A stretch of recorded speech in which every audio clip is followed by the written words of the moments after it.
I can see both of our faces and we're like, Excited to start, but we don't know how to start. Yeah.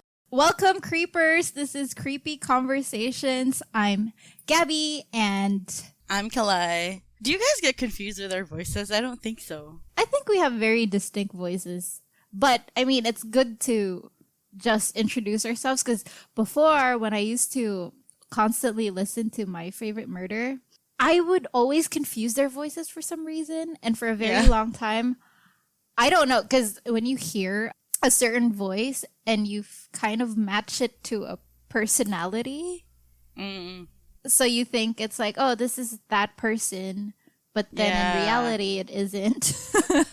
Welcome!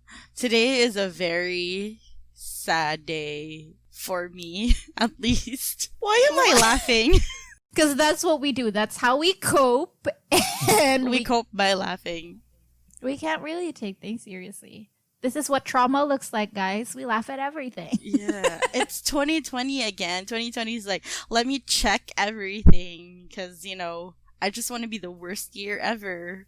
Are you going to say why it's a sad day, though? I haven't said it.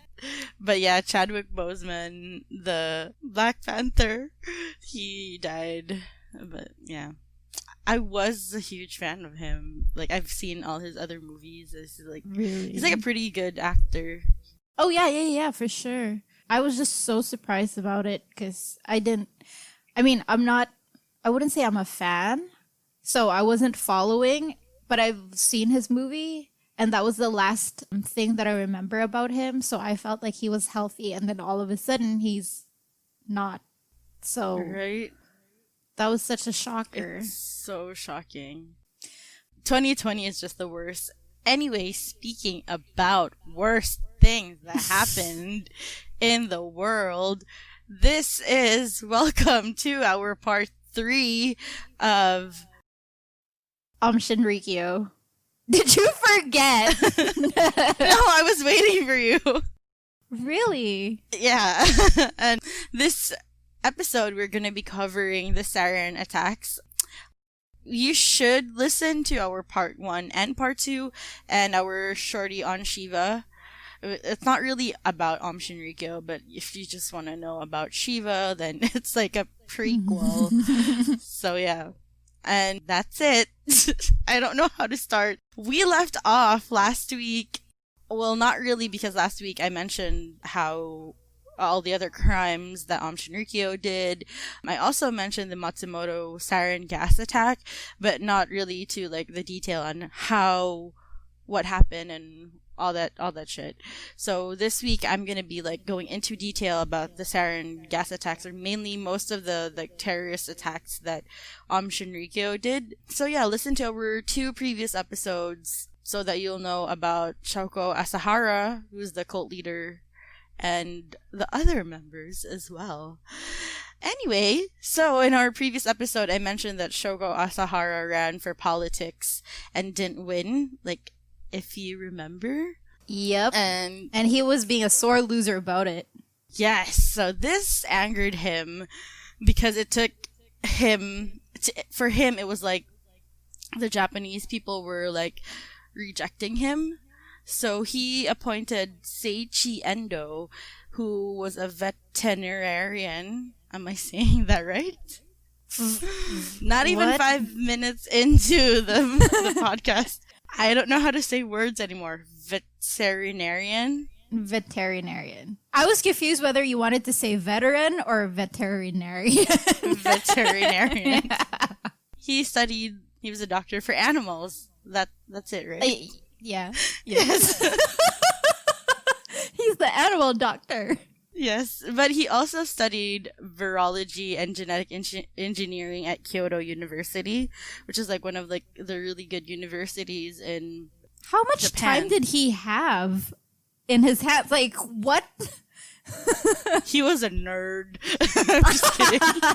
Nothing wrong with it, though. Yeah, as a nerd, this guy was a nerd. But yeah, he could have done a lot of great things, but he decided to like join a cult. But yeah, he would then eventually, Seiichi Endo would eventually be appointed as the Minister of Health and Welfare within Aum Shinrikyo. So that's how they were. They had like ministers of like this and that. Like they were all about, like, they had their own politics within their cult. Mm-hmm. Oh, so they were really an org.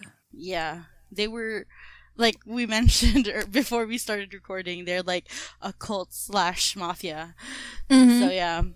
Then they attempted to stockpile botulinum toxin by selecting soil samples from the Ishikari River and attempted to produce the toxin using 3 10,000 liter capacity fermenters in total. Around 50 batches of 9,000 liters of a crude broth were produced. However, the cult didn't attempt to purify the broth. So that's kind of important. I don't really know what I'm talking about 100%, but I did search on it. You need to like purify these toxins so that they would be toxic. But yeah, they didn't do a good job on it, which is a good thing. The Japanese police found out about it and they raided their headquarters to end, what do you call this? They stopped producing for a while and went for like the mainstream way, which I mentioned last episode, where Shoko Asahara went on to TV shows, but then he eventually got tired, and then he had like these girls who were speaking for him, but then he also got tired of that. He wanted to be more aggressive, so he added boys to be like the spokesperson for him. One of his very famous spokespersons, his name is Fumihiro Joyu, who I mentioned last week. He created his own cult after Aum Shinrikyo, which is called the Circle of Rainbow Light. Oh yeah. And he was like the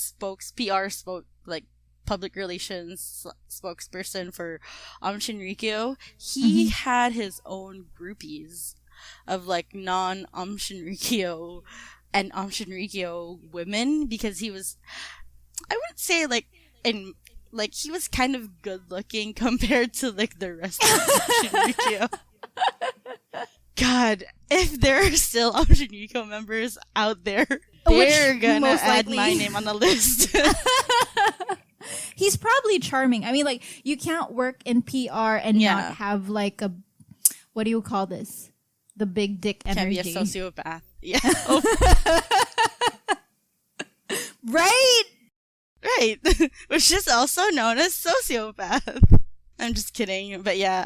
But after 2 years, Asahara started getting depressed, even though they were still getting a lot of members. But, you know, he wasn't getting close to like world domination, supervillain shit that he wanted. Another thing that they did while this was all going on was that they kind of collaborated with the Yakuza.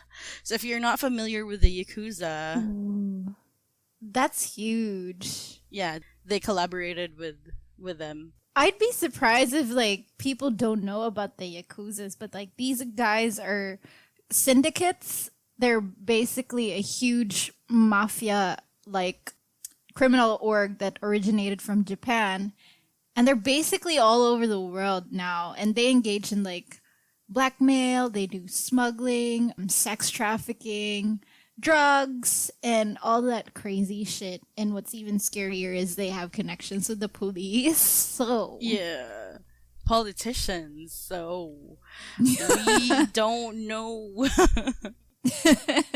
Maybe they're controlling you right now. No, I'm just kidding. But yeah.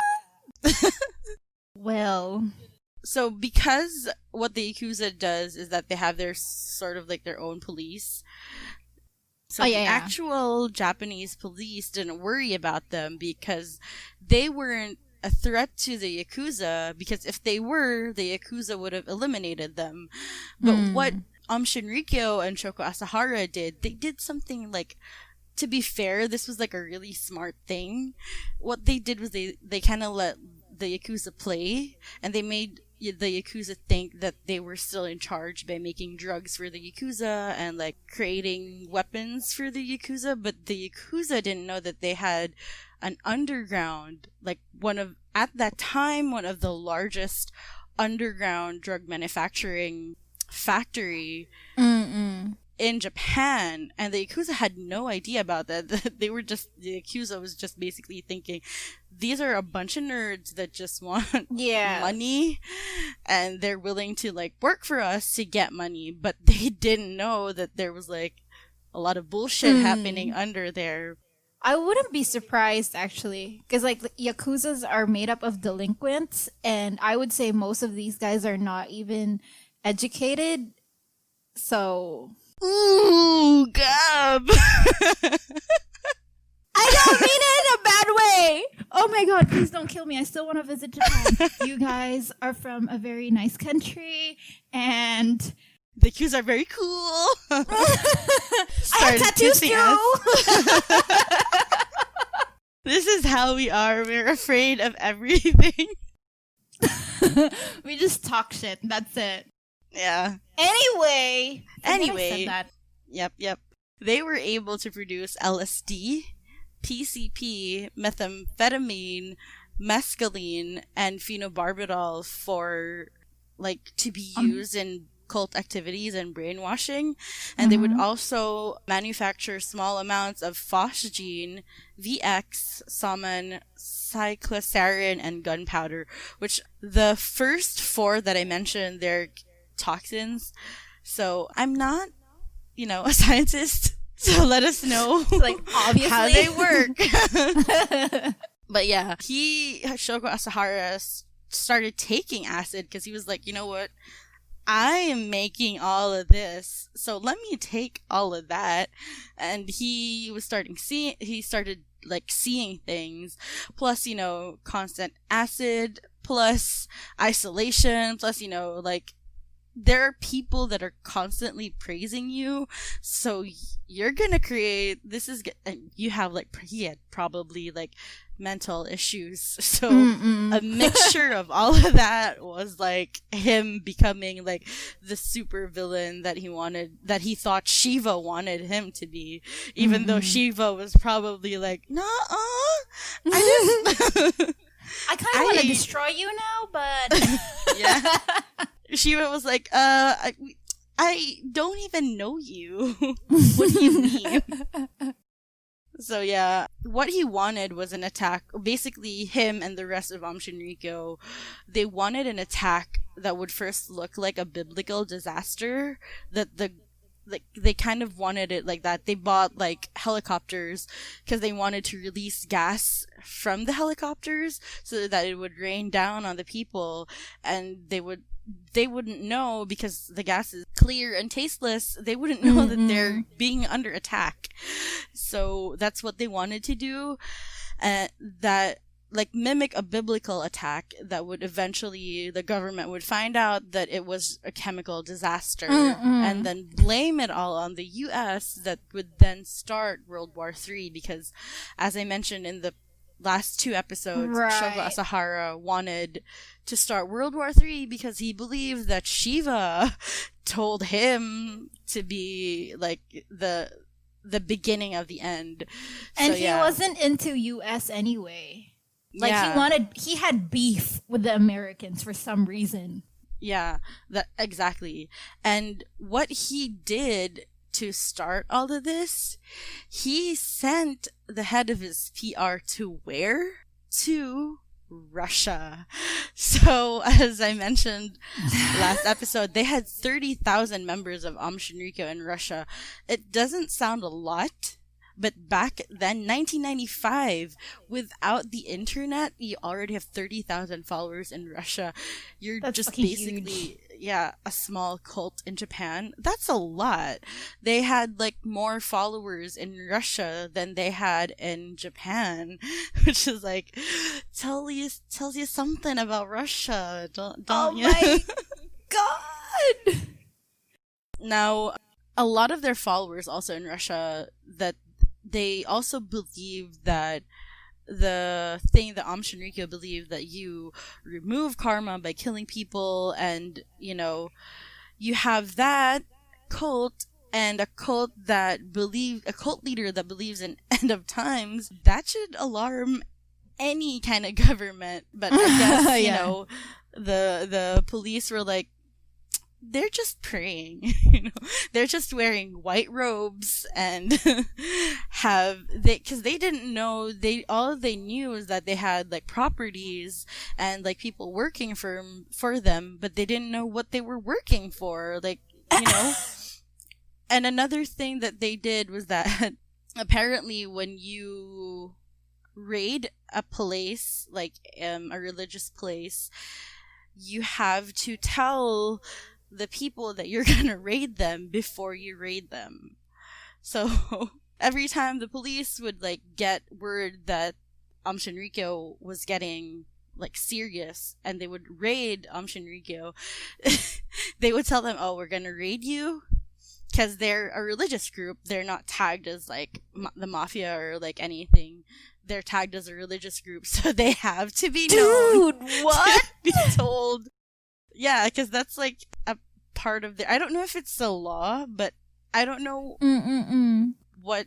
That doesn't make sense. So obviously, since they know, it's like, let's put away all the bullshit and show them we're just praying. What? Yeah, we're just creating. What they did was like, when they saw that they had chemicals, Aum Shinrikyo just said that they were creating fertilizer. Because, there are a lot of chemicals to create a fertilizer. Same chemicals that you can create a bomb with. So that tells you something. Why are they making fertilizer though? No, they weren't. They were creating bombs, but they were like making fertilizer. But like, as the police, wouldn't you be like, how does this connect? Because they had farms.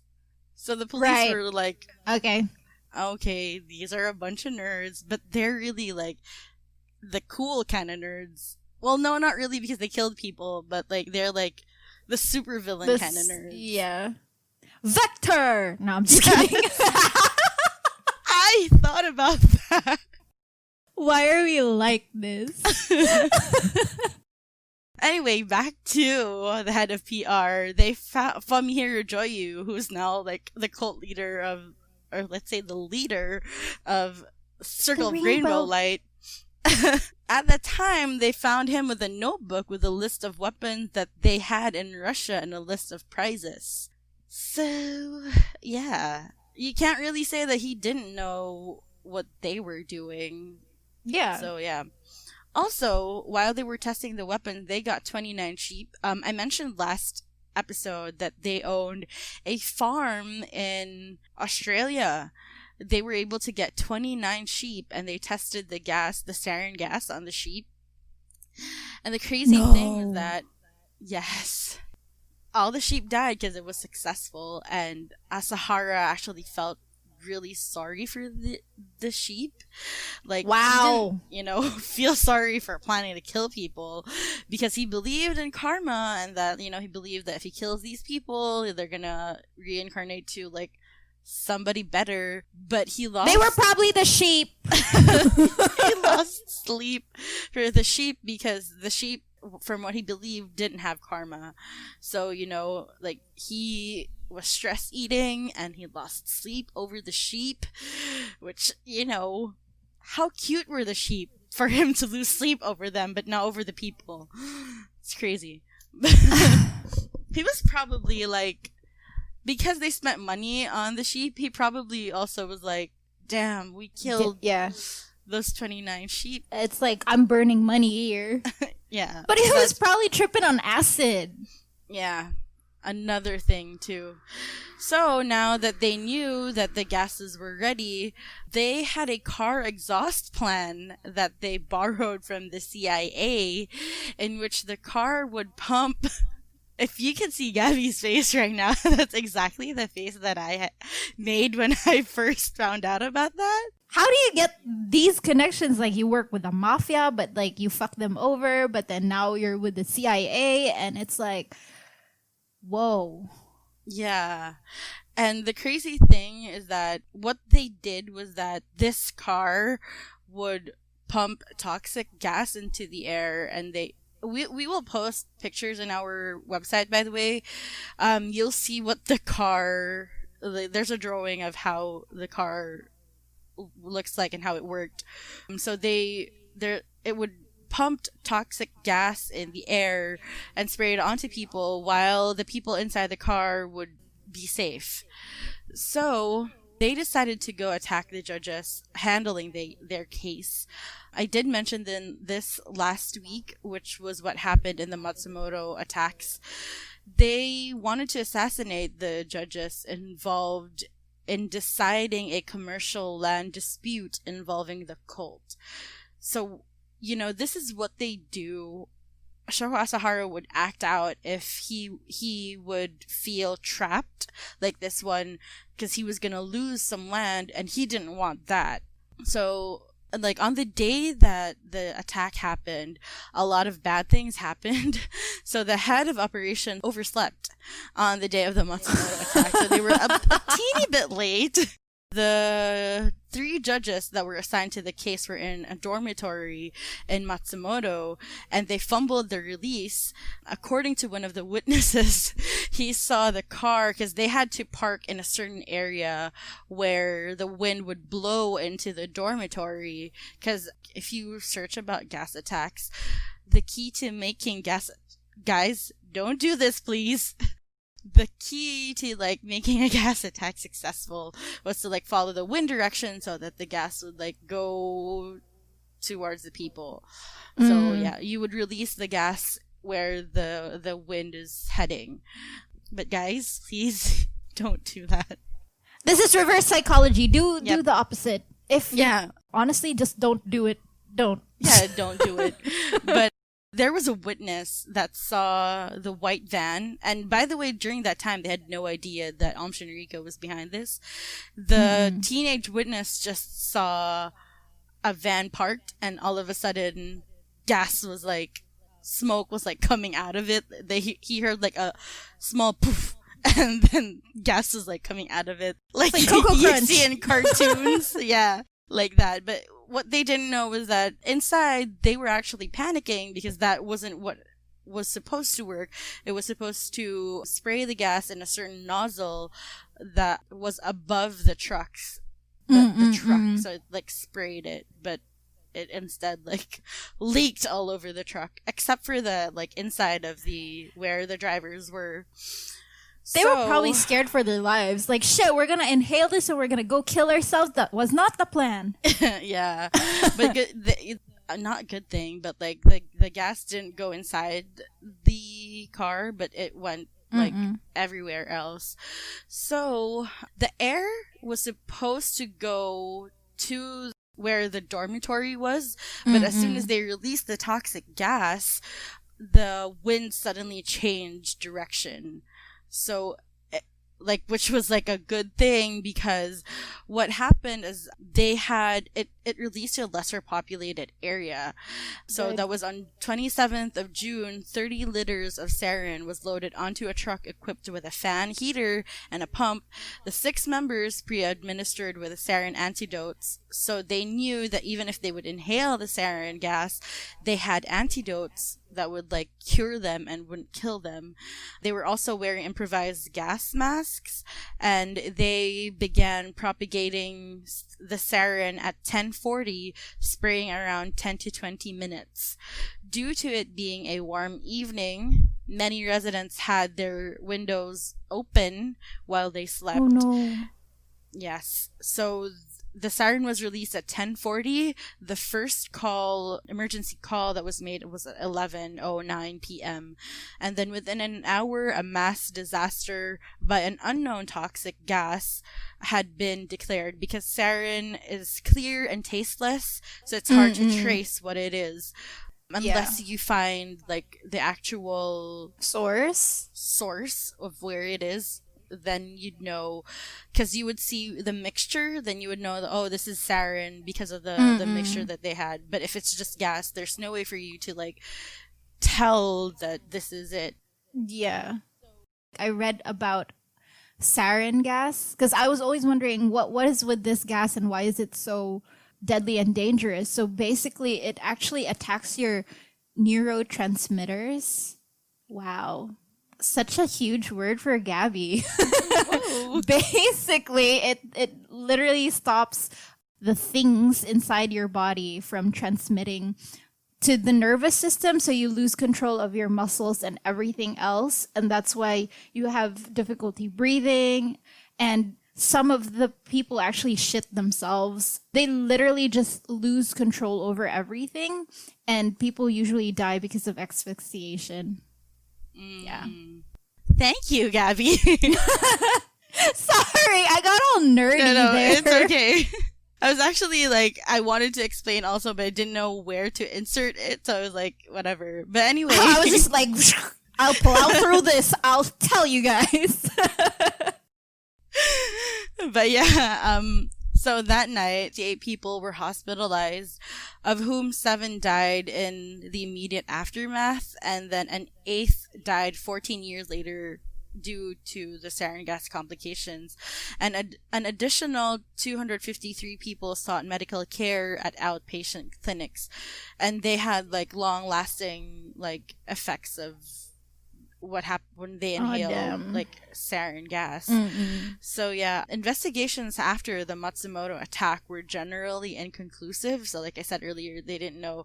The primary suspect was, I mentioned this last week, was Yoshiyuki Kono, whose wife had been left comatose by the attack, which is like unfortunate because your wife was left comatose and then you're the suspect, which you didn't even do. So yeah, they only found out about it, that it was the Aum Shinrikyo that did all of this, was after the sarin gas attack.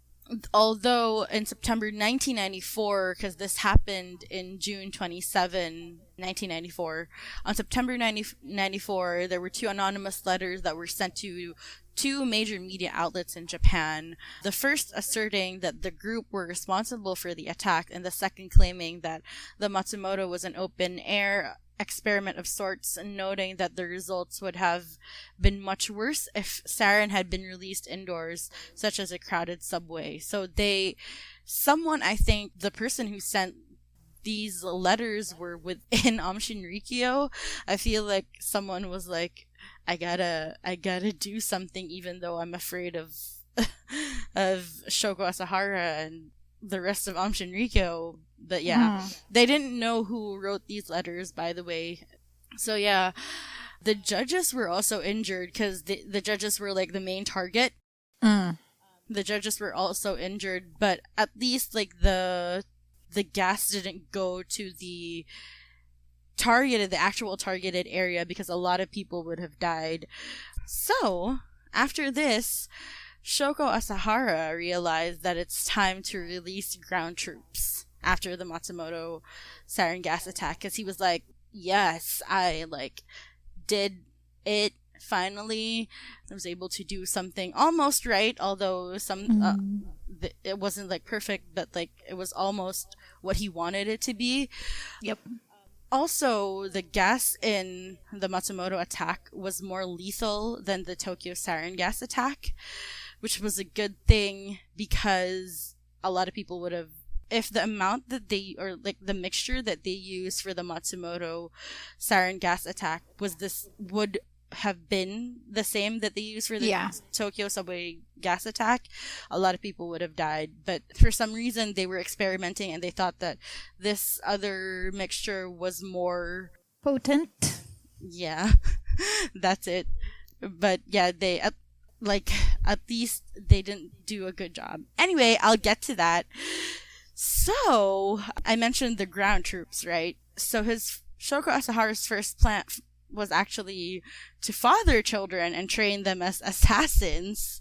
Like, he wanted to make a group of child ninjas, but since Armageddon was coming up, he really couldn't wait for these children to grow up. So he trained them. Yeah, I'm being serious. He had 12 kids. So he had, as I mentioned earlier, he slept with women to take the karma out of them, but he actually had a different plan, which was to make children to make them ninjas. Yeah. Dude, he could have just written an entire novel and gained recognition for that, but instead he tried to Decided make it to a do reality. Yeah, it's like, you're too extra. Come on. Exactly. Like, someone should have introduced him to, like, fan fiction or something. But yeah, he trained his current followers and called them the Soldiers of White Love. And he also hired homeless people who he lied to be in a movie. And guess what the movie was called? I don't know, some ugly ass name. I don't. He told them that the movie was called Soldiers of White Love. Fuck. Yeah. What he actually wanted to do. Gabby is losing it. This is so ridiculous. Like, Exactly. I can't even believe it's real. Like, the whole anime world is making sense to me now that I'm listening to this. This is like a oh my whole God. anime movie that he made real life. Mm-mm. You know, he could have been a great writer. That's one thing. You know. Chose not to. Right? He could have stayed creating this cult and, like, wrote anime, and he still would have been alive and famous, but yet he just was insane. Anyway, so what he wanted to do was why he hired all those homeless people was that he wanted them to stand in for when the resistance would happen. It would look like they had plenty of soldiers, but actually these were like just actors thinking that, oh, we're now filming and like everything What looks a real. dick. Right? He wanted to like intimidate to the highest level, and these actors like didn't even know that. Like, they just knew like on this day we're gonna dress as this and stand here. You know, they had no idea. He trained his followers to hold their breath so that they can hold their breath while releasing the gas enough for them to get away from the place. Like, even though he knew that they had like face masks, which are like now a cool thing, but at that time, yeah, even though he had that, he just wanted to make sure that they could like Survive. Yeah, they could survive. So yeah, he called the day of the resistance as X Day, in which the white lovers would soldiers of white lovers. I really thought that's what they called them, and I was just like, yep, this is getting worse. I thought the rainbow shit was something, but Yeah. where do they get these names? I don't know. I think it's funny because it's translated into English, but if this was in Japanese, I feel like it would probably sound be cool. yeah. Yeah. But still, it's funny to think Soldiers of White I don't know, whatever. Because they wore white, and they loved white, so that's probably why. Yeah, so the Soldiers of White Love would seize the government and stage a coup and would get Asahara the title of the Holy Monk Emperor. That's what the title that he wanted. Even though Japan only has an emperor, he wanted to be a holy monk emperor. He wanted everything. You're right, he's very extra. After the Tokyo sarin gas attack, he had more plans.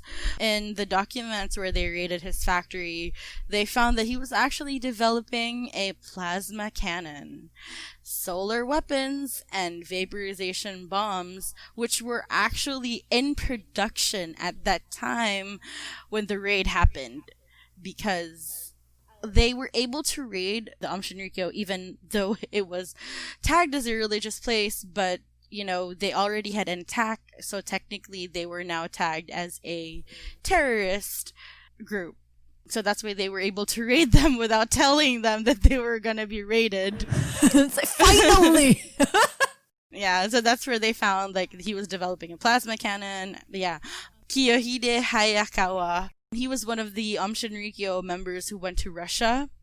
He went with Fumihiro Joyu, but he was the one who went back and forth. He was the one who recruited members there. He was able to get access to technical documents of military equipment.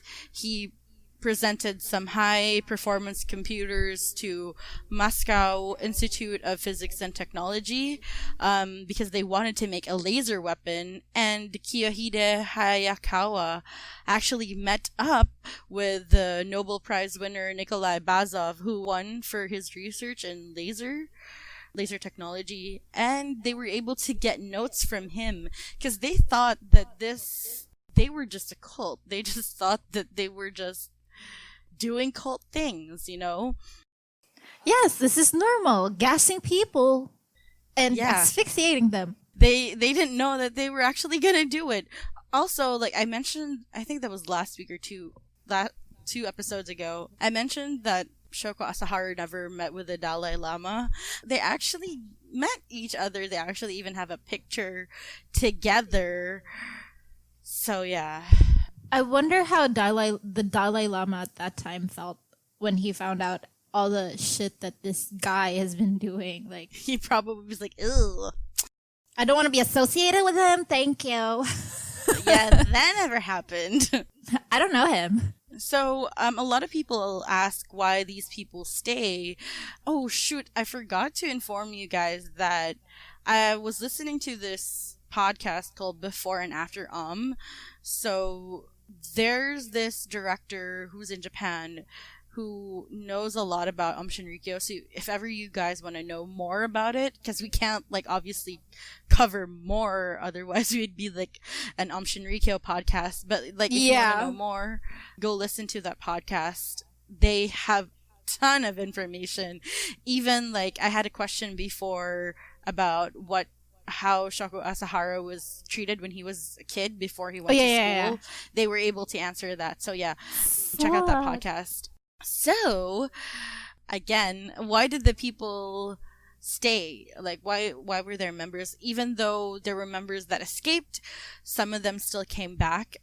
Mm-mm. The reason why was that he kept preaching that they will push through with the attack no matter what, and it would be a nightmare for the rest of Japan, and the only people that were prepared for this attack would be the Aum Shinrikyo members, because they had a farm, they had their own livelihood, and they had meditation practices to open their chakras that would never get them hungry, so they would survive.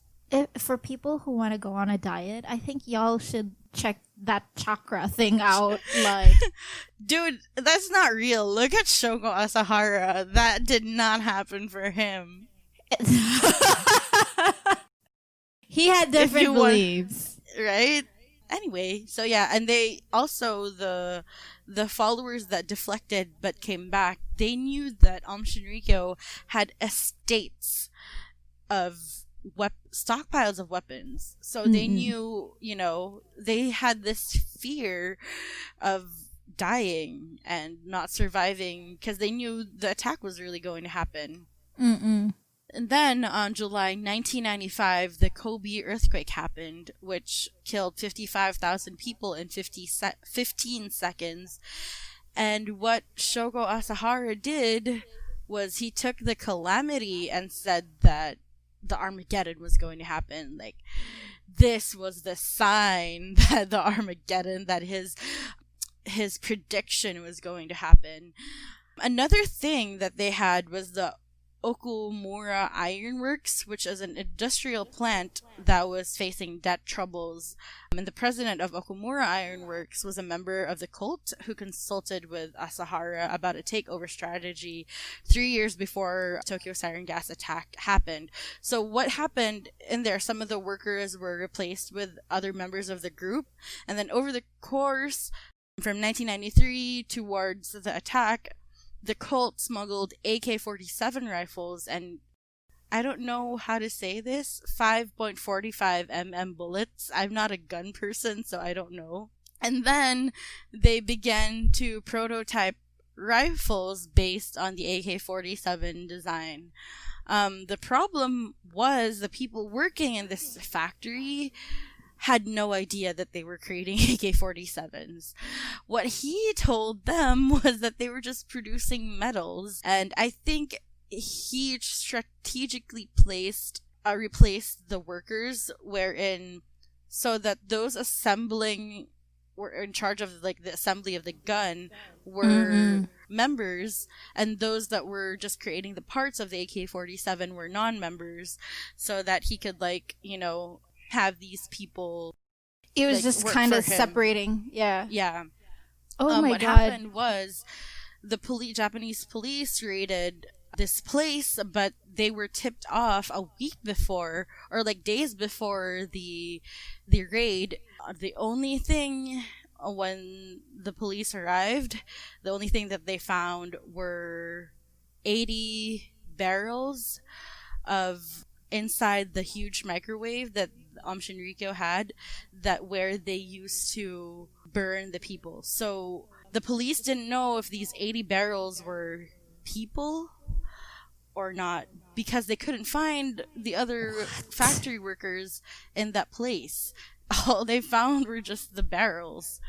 So yeah, they think that those 80 barrels, they have a feeling that those 80 barrels were people, but they don't have evidence to actually claim that those were people.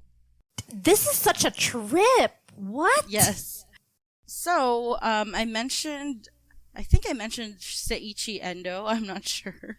But yeah, so Seiichi Endo, he was the head of the Ministry of Health. He, under the oversight of him, the biological weapons division of the cult got renewed for season 2, and this time they introduced new characters. They were pursuing, not only because they were only, at that time, they were only producing botulinum toxin and anthrax, so now they were like producing different kinds of gases as well. So during this period, a lot of things happened, but if we cover it, we're going to probably take another 2 episodes. So I'm just going to quickly enumerate the other chemical attacks executed by Aum Shinrikyo. So these are the confirmed chemical attacks. In late 1993 to early 1994, the gas that they used was sarin. It was in Tokyo. 2 failed attempts to assassinate Daisaku Ikeda, who is the leader of Saka Gakkai. On May 9, 1994, the gas that they used was also sarin. It was in Tokyo. They attempted assassination. They attempted assassination of Taro Takimoto, an attorney working on behalf of the victims of the group. Takimoto was hospitalized but made full recovery. He was also a friend of Tsutsumi Sakamoto, who I mentioned last episode, was a lawyer that Aum Shinrikyo murdered. And Taro Takimoto was also helping a lot of members of Aum Shinrikyo to escape. So he was like helping them and like hiding them so that Aum Shinrikyo won't find out about them or where they are.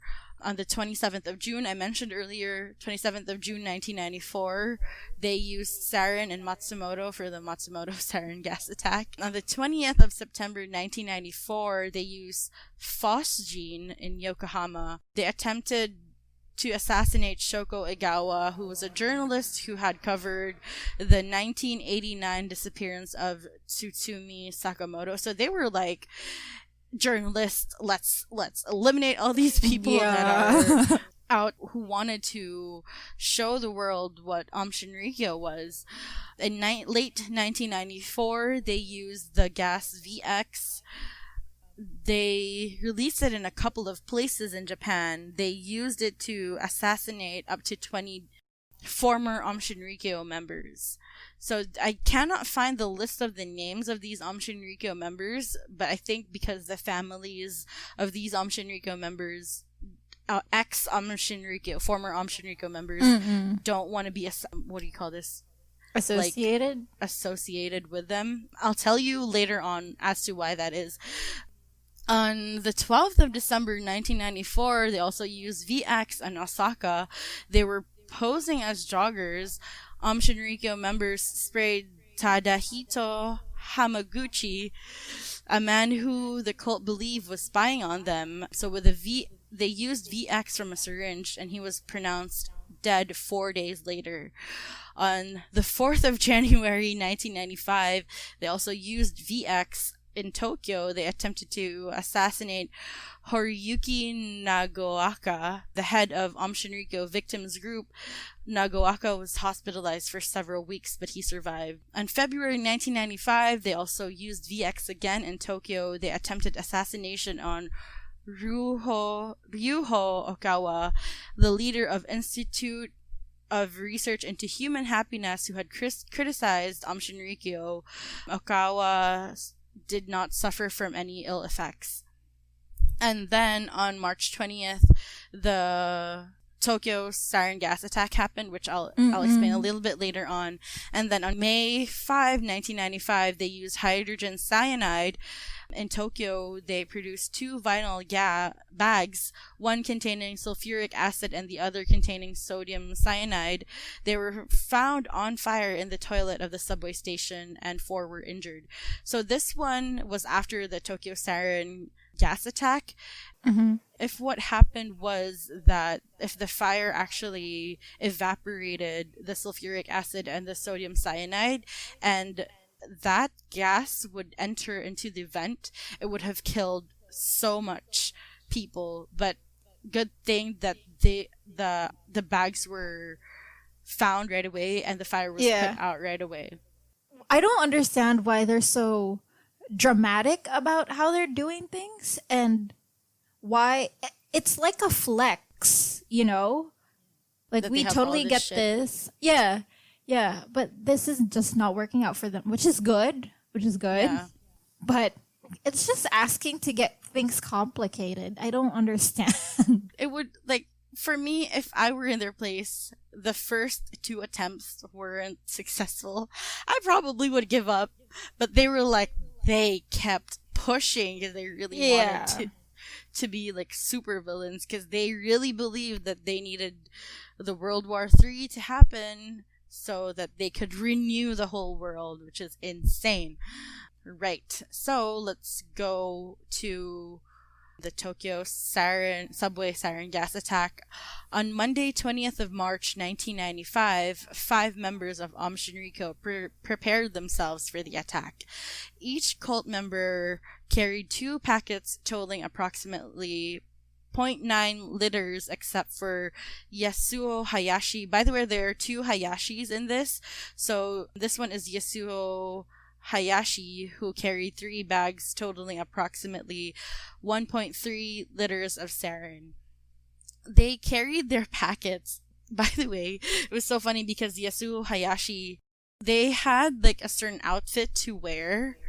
Like, I think they were wearing something that would make them blend in, but Yasuo Hayashi wore a white wig because he was the leader and he wanted to establish that he was a leader, so he wore a white wig.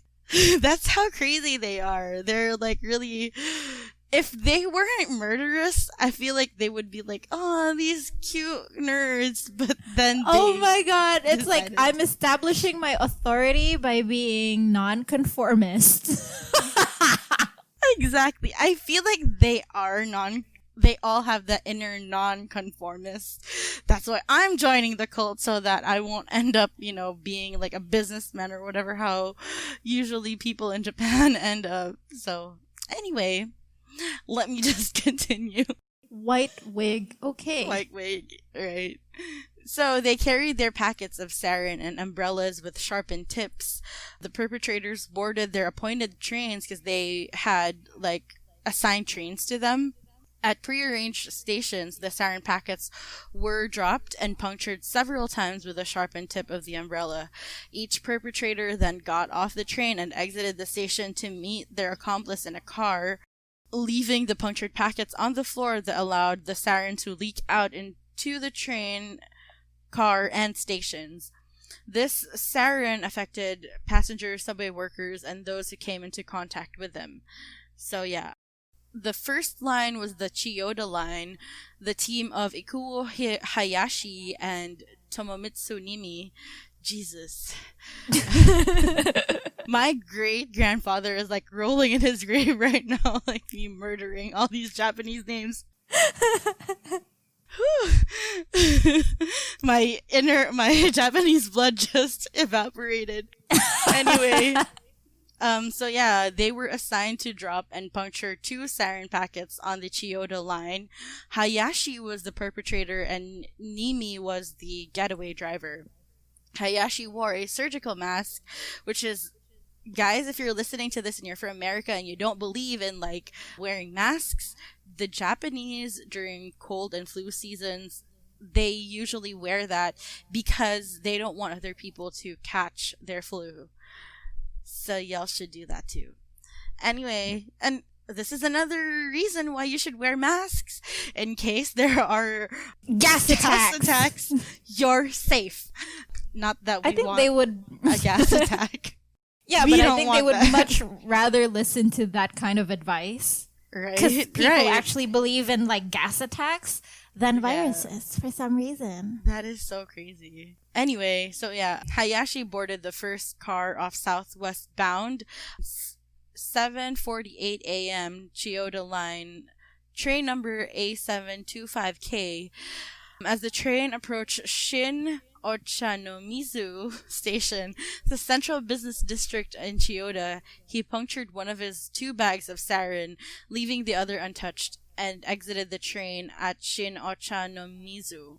So he didn't really say why he did not puncture the other bag. Maybe there's like an interview that's in Japanese that he said why he didn't puncture, but I couldn't find any like English interviews as to why he didn't puncture the other one. But yeah, so the train proceeded down the line with a punctured bag of sarin, leaking until 4 stops later at Kasumigaseki Station. The bags were removed and eventually disposed of by the station attendant, of whom 2 died. The train continued on to the next station where it completely stopped. It was evacuated and cleaned. Next is the Marunouchi line. 2 men, Kenichi Hirose and Koichi Katamura, were assigned to release 2 sarin packets on the westbound Marunouchi line destined for the Ogikobu station. The pair left Aum Shinrikyo headquarters in Shibuya at 6 a.m. and drove down at Yotsuya station. Then Hirose boarded the westbound Marunouchi line train, then changed to a northbound JR East Saikyo line at Shinjuku station and got off at Ikebura station. He then, by the way, this is just like a total, I like booked a hotel for near the Shinjuku station because I just wanted to know what it looks like. Like, I wanted to imagine, like, the time and what happened. But really, that's just it. I won't be able to go there because of, like, COVID and whatever. Stupid, and yeah. because I'm poor. And It's like, oh, right, yeah, that's too. That's actually the reason why. Anyway, so he then bought a sports tabloid to wrap the sarin packets in and boarded the second car of the Marunouchi line in tray A777. So as he was about to release the sarin, Hirose believed the loud noises caused by the newspaper-wrapped packets had caught an attention of a schoolgirl, and he didn't want to be, like, noticed. So to avoid further suspicion, he got off the train at one of the stations, and then he moved to a third car instead of the second car. As the train approached the Ochanomizu station, Hirose dropped the newspapers to the floor, repeated an Aum Shinrikyo mantra, and punctured both sarin packets with so much force that he bent the tip of his sharpened umbrella. Both packets were successfully broken, and all of the 900 millimeters of sarin were released onto the floor of the train. Hirose then departed the train at Ochanomizu and left via Kitamura's car outside the station. Hirose's clumsy release of the sarin resulted in him accidentally poisoning himself, but he was able to administer. They're all clumsy, fumbling assholes. Nerds. Yeah. Nerds! Oh my We god, call they them sound nerds like... when we're actually nerds. Yeah. But it's like a typical thing you see in the movies wherein like I'm really smart but I have zero coordination. Yeah, exactly. But they do carry a sarin antidote, so I think that's also one of the reasons why he was like, I don't give a shit. not really worried. So 14 stops later, two severely injured passengers were carried out of the train car while station attendant Sumio Nishimura removed the sarin packets. One of the two passengers was one of the fatalities of this attack. The train continued with the sarin still on the floor of the third car. 5 stops later, at 8:38 a.m., the train reached Ogikubo Station, the end of the Marunouchi line. All passengers continued to board the train. The train continued eastbound until it was finally taken out of the service 2 stops later. So there were 358 seriously injured people in that line. And the crazy thing was, I watched the Zero Hour documentary. While there were people on the floor, there were people that just stepped over them and went inside the train because they were late getting to work. And they were like, we don't have time to help you. We will just call the police in your behalf. The ambulance in your behalf, but we gotta get to our offices. So that's how intense their workers are. They love it's working. Like you don't pay for my bills, so sorry, you don't matter. Oh if I die, at least I have an excuse. I'm just kidding. So in the Marunouchi line train, another Marunouchi line, Masato Yokoyama and his driver Kiyotaka Konozaki were assigned to release sarin in the Ikeburo bound line in the Marunouchi line train. Tonozaki stopped to allow Yokoyama to buy a copy of a magazine to wrap the packets. So when they arrived at the station, Yokoyama, he also put on a wig and fake glasses and boarded the 5th car to the Ikeburo bound 7:30. They love to cosplay. As the train approached another station, Yokoyama began poking at the sarin packets. When the train reached the next station, he fled with Tonozaki, leaving the sarin packets on the train car. The packets were not fully punctured. During his drop, because he was busy with his wig and he was wearing glasses, so that's why he couldn't puncture it properly. During his drop, Yokoyama left one packet fully intact, while the other packet was punctured once with a small hole, resulting the sarin being released relatively slow. So if he was able to release all of it, if he was able to puncture it properly, he would have probably one of them would have died. These people would have been severely injured. Yeah. The train reached the end of the line at Ikeburo at 8:30 a.m., where it would head back in the opposite direction. Before it departed the train was evacuated and searched, but the searchers failed to discover the sarin packets because it was wrapped in magazine paper. So the train departed Ikeburo station at 8:32 a.m. at the Shinjuku bound. Passengers soon became ill and alerted station attendants of the sarin-soaked newspapers or magazine papers. And then one station later, the staff removed the sarin packets and mopped the floor. But the train continued to Shinjuku. So after arriving at 9:09 a.m., the train once again began to make its way back to the Ikeburo. The train was finally put out of service in the Chiyoda line at 9:27 a.m. and 40 minutes after Yokoyama punctured the sarin packet. No fatalities, but over 200 people were left in the serious condition. If you could see the pictures on this, people were literally on the floor everywhere in the subway. So, I think this is the last line. So, in the Hibiya line, sorry, I had to enumerate everything. So, Toru Toyota and his driver Katsuyaki Takahashi were assigned to release sarin in the northeast-bound Hibiya line. The pair, with Takahashi driving, left Aum Shinrikyo headquarters in Shibuya at 6:30 a.m.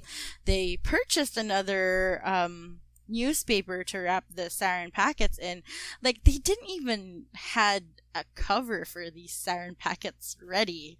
They had to purchase covers. They're like us when we go to the beach. It's like, oh yeah, let's just drop by some 7-Eleven to buy some shit. I forgot to bring my slippers. Yeah. So he was sitting close to the door. He set the sarin packets on the floor. When the train arrived in the next station, Toyota punctured both packets and got off the train. He was on the train for a total of 2 minutes, by far the quickest of the sarin drop out of the 5 attacks that day. He was like, I'm gonna get in and get out. 2 stops later at Roppongi Station, passengers in the train's first car began to feel the effects of the sarin and began to open the windows. By Kamiyacho Station, the next stop, the passengers in the car had begun panicking. The first car was evacuated and several passengers were immediately taken to the hospital. Still, with the first car empty, the train continued down the line for one more stop until it was completely evacuated in the Kasumigaseki Station. That attack killed 1 person and seriously injured 523 others. So I have one last. We're almost done, guys. So remember the dude that I mentioned earlier, the one who wore a white wig, Yasuo Hayashi and Shigeyo Sugimoto were the team assigned to drop sarin on the westbound Hibiya line departing Kitasenju Station. So unlike the rest of the attackers, Hayashi carried 3 sarin packets onto the train instead of 2. So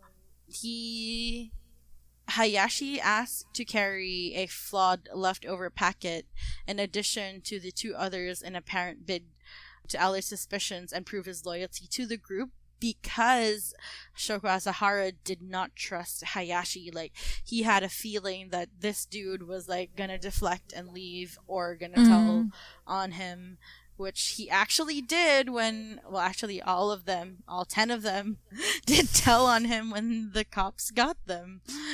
Anyway, so after Sugimoto escorted him to the Ueno station, Hayashi boarded the 3rd car and dropped his sarin packets to the floor. 2 stops later, he punctured 2 of the 3 packets, left the train, and arrived back at the Aum Shinrikyo headquarters with the driver. Hayashi made the most punctures of any of the perpetrators. By the next stop, the passengers on the 3rd car began to feel the effects of the sarin. Noticing the large liquid-soaked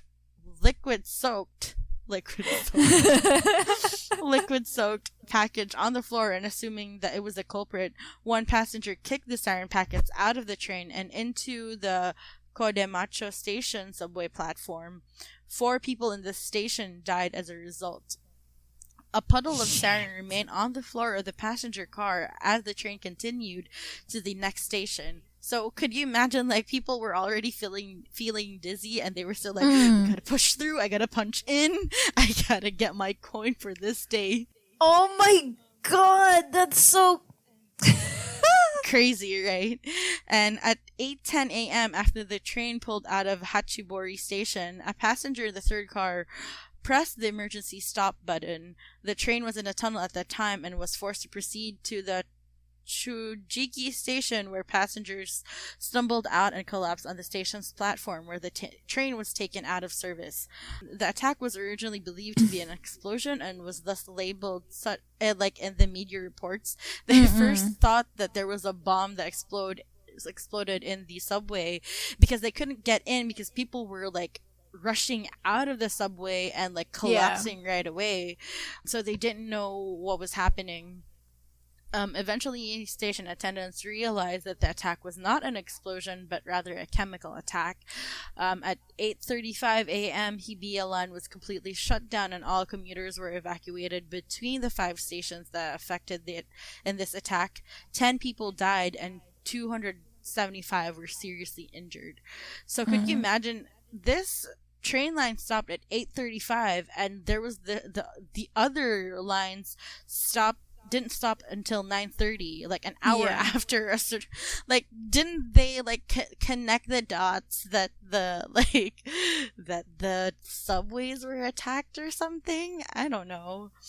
Well, but yeah, if we come to think of it, it's still very early on, so they probably didn't like hear about the news. Maybe, I don't know. Probably, and everyone was like in a hurry to go to work. Yeah. So, on the day of the attack, ambulances transported 688 patients. Like, literally, all of the hospitals were not ready for this. They just got one call that, oh, there are going to be patients that are going to arrive. But they were like, holy shit, these are way too many. Yeah. And nearly 5,000 people reach the hospitals by other means, like because all of the ambulances were like going back and forth already. Yeah. Some people went to the hospital through like a taxi. Some brought themselves to the hospital. The others were like carried by like other people, because in Japan they're very helpful with each other. In total, there were 278 hospitals saw 5,510 patients, 17 of whom were deemed critical, 37 severe, and 984 moderately ill with vision problems. Most of those reporting to hospitals were worried well, who had to be distinguished from those who were worried ill. Hang on. Sorry. Witnesses have said that the subway entrances resembled battlefields, because I mentioned earlier people were like piling out, some were like covering their mouths. So people were like, from the buildings outside, they were like, what the hell is happening? Like, literally people were like on the floor from, like, running from the subway. Several of those affected by sarin went to work in spite of their symptoms, not realizing they have been exposed to sarin. Most of the victims sought medical treatment as the symptoms worsened, and they learned of their actual circumstances of the attacks via the news broadcasts. By mid-afternoon. It's crazy, right? Like, you were like, oh shit, like, I was in that cart, I was in that train cart. I smelled that shit. So I must be. You were just like, oh, I thought I was just a little bit nauseous or dizzy, but apparently I'm dying. Yeah. I'm poisoned. Jesus. So by mid-afternoon, the mildly affected victims had recovered from vision problems and were released from the hospital. Most of the remaining patients were well enough to go home the following day. Within a week, only a few critical patients remained in the hospital. The death toll on the day of the attack were 8, with 4 more dying like the following days. Several of those affected were exposed to sarin only by helping those who were directly exposed. So those that touched the sarin, one that kicked the sarin off the floor, so those that helped them got exposed. Among of those were passengers from other trains. A lot of subway workers and health workers were affected as well. So the Japanese government in 2008 enacted a law where they authorized payments of damages to the victim of the gas attack. So there was a survey that the victims within 1998 to 2001, it showed that they were still suffering from post-traumatic stress disorder because of all the chaos that they experienced that day. Like, some of them weren't even, like, some of them, how do you call that, got trampled when they were going down the subway and people were like starting to climb up. So a lot of them were experiencing like post-traumatic stress disorder. Others complained that they still are afraid to go on the train, and 10% answered that they try to avoid any nerve attack or any kind of gas attack related news. And over 60% have chronic eye strain and their vision has worsened. So that's the Tokyo sarin gas attack. I was reading a book by Haruki Murakami called Underground. The reason why some of these people they don't want their names or their relatives' names to be out, part of the list of like the victims, because some of them were actually made fun of for being victims. Like literally, there was one the Haruki Murakami interviewed. He quit his job because he was being bullied because because they were like, oh, you didn't know that was a gas, or like something. Like he was being bullied for being a victim, so he had to quit his job. That doesn't make sense. Exactly, right? So that's why like, a lot of Japanese families didn't want to be like, for his book, he had a lot of people that declined the interview because they didn't want their names to be included in the book because, you know, of the shit that's surrounded by it. So yeah, which is weird. Also, after the Tokyo Subway sarin gas attacks, the day after, the trains were back to normal and everyone was trying to work again, like as if nothing happened. So that's Japan for you. Honestly, if that were to happen here, I think it will kind of be similar. But technically, this is like a terrorist attack, so I think it is. It would be like more serious. You guys should read the book by Haruki Murakami because he had like really good points as to how the Japanese government treats their workers and how they were more focused on Aum Shinrikyo, which we were guilty of, rather than focusing on the victims. But the Japanese government, that's their responsibility to take care of their people, but they technically didn't do their job, aside from like paying them, the victims, but nothing else. So yeah. But can you imagine if you were one of those guys and you were like on your way to work and then you suddenly feel ill, but you're just thinking like, oh, I can't call in sick now because that would just sound dumb. Yeah.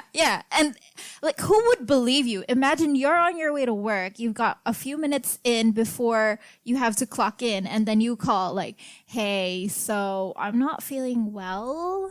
I'm in the train, but like, I just suddenly did not feel well. I smelled something and I'm now kind of dizzy. Can you imagine? What would your boss say? Like, bitch, I will fire you on the spot if you don't get your ass here. I do understand the workers as someone who is poor or like middle class. Like, you need to work to get paid. So I understand, like, if for sure, like, especially if you're like wearing full on makeup, like ready to go to work. Oh yeah, for sure. You'd be like, I need to get to work just to show the people my face. Also, I don't think you would also know what is going on. Right, exactly. Like, because you can't see this. Right. You wouldn't assume that you're getting poisoned in a friggin' subway. Exactly. You know, that's so crazy. But yeah. Good thing that these nerds were anime nerds and not actual Big Bang Theory nerds. Otherwise, they would have killed more people. I was like, nah. But yeah, because they would have killed thousands, probably. Yeah, for sure. I want to hear what our creepers have to say about this. Yeah. Y'all can leave comments on our socials. That's Creepy Convos for Facebook and Twitter, and Creepy Conversations on Instagram. Also, don't forget to follow us while you're there. One last thing I forgot. In My Favorite Murder, Georgia Hardstark, his uncle lived in Japan before. I don't know if his uncle's Japanese or whatever, but his uncle owned an apartment and he had like this dude who was like, can I rent your apartment, pay in cash, no questions asked and everything, like full in cash every time. So he was like, yeah, sure. Like he was a good, what do you call that? Tenant. Then one day the police came to his house to the apartment and called him because he was the owner of the apartment. And then they were like, was this dude? I forgot the name of the whoever was renting, but it was one of one of the guys that carried the Tokyo Subway sarin gas attack. And until now, his uncle is still being surveyed by the FBI because the Japanese police, because he rented out. That is, yeah, that's he didn't even know. Yeah, no, but like it also makes sense because as the government, you wouldn't take chances, right? And he was like, I understand, but also this is fucking crazy. Like, he got so angry, like, this fucking dude, I am now under police surveillance because of this bitch. Oh, damn. Oh, man. Shit. Anyway, yeah. Well, if you guys have stories about it, if you know anyone, yeah, we'd love to hear these things. And honestly, you guys, the only cult you should join is ours. Our cult. It's so easy to do that. We're not gonna wear white. We're gonna wear black all the time. We won't let you wear white wigs. That's our job. It's fine. White wigs and sunglasses is a no-no for us. No. It's so easy to join our cult, actually. Yeah. Just click subscribe, rate, and review. And I forgot what to do next. Oh my god. On iTunes, Spotify, or wherever you listen. Yeah, to your podcast. Also, don't forget to subscribe to us on Patreon. That's patreon.com/creepyconvos for exclusive content and the videos of this episode and previous episodes. And thanks for creeping, you fucking creeper. And remember, the Yakuza could be watching you. Bye. Bye.